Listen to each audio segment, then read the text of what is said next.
ഇപ്പം ശരിക്കും പറഞ്ഞാൽ നമ്മുടെ സർക്കാരൊക്കെ ഒന്ന് കണ്ണ് തുറന്നാൽ കയറി കിടക്കാനൊരു വീടോ അല്ലെങ്കിൽ അവർ ലക്ഷ്യത്തിൽ എന്താണോ ഒരു തൊഴിലാണെങ്കിൽ അതിൽ അവർക്കൊന്ന് പിടിച്ചു നിൽക്കാനുള്ള സംവിധാനങ്ങൾ ചെയ്തു കൊടുത്താൽ, അല്ലെങ്കിൽ നമുക്ക് വേണ്ടി പ്രവർത്തിക്കുന്ന TGs എല്ലാം അങ്ങനെയുള്ളിടത്ത് കുറച്ച് ഉത്തരവാദിത്വം ആത്മാർത്ഥത കൂടുതൽ കാണിക്കുകയോ സാമൂഹ്യനീതി വകുപ്പോ ഒക്കെ കാണിക്കുകയാണെങ്കിൽ നമ്മൾ ഇത്രയും പ്രശ്നം നമുക്ക് വരില്ല നമ്മുടെ ജീവിതത്തിൽ.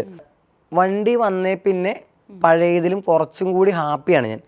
നമ്മൾ പുറത്തായിട്ട് ഇറങ്ങിയാലും വണ്ടിയും കൊണ്ട് പോകുമ്പോഴായാലും നമ്മൾ ഓട്ടം വിളിക്കുന്നവരാണെങ്കിലും ഭയങ്കര, അതുപോലെ ഓട്ടോ സ്റ്റാൻഡിലുള്ള മിക്ക ഓട്ടോ സ്റ്റാൻഡിലെയും ഓട്ടോറിക്ഷക്കാരും എപ്പോൾ എവിടെ വെച്ച് കണ്ടാലും ഒരു ഹായ് പറയുകയും, നമ്മളെപ്പോഴും അടിച്ചമർത്തി അല്ലെങ്കിൽ ഒറ്റപ്പെട്ട് ജീവിച്ചുകൊണ്ടിരുന്ന ഒരാളുകളാണ് ഞങ്ങളൊക്കെ.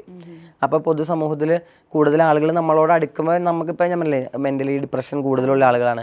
അപ്പോൾ ആളുകളൊക്കെ പൊതുസമൂഹം നമ്മളെ പോലെ തന്നെ നമ്മൾ എന്ന് കാണുമ്പോൾ നമുക്ക് നിലവിൽ ഈ പറയുന്ന നമുക്കൊരു ഒറ്റപ്പെടലൊന്നും ഇല്ലാത്തൊരു ജീവിതമാണ് ഞാൻ പറഞ്ഞത്. അതാണ് ഞാൻ പറഞ്ഞിട്ടുണ്ട്, ഇതിന് മുന്നേ പറഞ്ഞിട്ടുണ്ട്.